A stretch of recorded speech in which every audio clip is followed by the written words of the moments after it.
Rais angejua kwamba kura yako ina nguvu ya kumuondoa yeye, angeshafukuza huyu mtu ili asimharibie yeye. Lakini rais hawezi kumuondoa yule kwa sababu anajua kura yako haina maana. Chenye maana ni mitutu ya polisi, ni bunduki atakazonunua, ni maji ya kuwasha. Sasa mimi na Lissu tumesema hivi na chama chetu, hatutaenda kwenye uchaguzi na hatutaruhusu uchaguzi ufanyike ambao kura yako haitakuwa na nguvu. Tunataka kura ya mwananchi iwe na nguvu, ili rais akuogope wewe, asiweke watu wajinga kama Charamila kwenye ofisi. Ili mbunge akisimama bungeni asizungumze kumpongeza rais, azungumze matatizo ya mwananchi.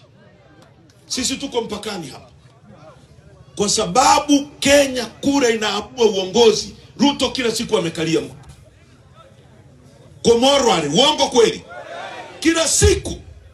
Na hawezi kucheza na wananchi kwa sababu anajua akicheza na wananchi 2027 inakuja. Uongo kweli?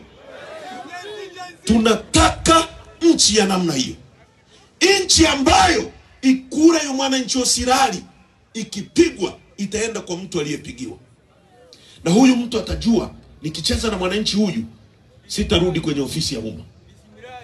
Tunaelewana vizuri? Hapo polisi watafanya kazi yako kwa sababu rais hata kubali polisi amharibie. Kwa sababu anajua mimi polisi akiharibu mimi ndio nimeharibu, nitafukuzwa ofisini. Hapo rais au mbunge hata kubali bodaboda aonewe kwa sababu anajua bodaboda akionewa mimi naondoka ofisini.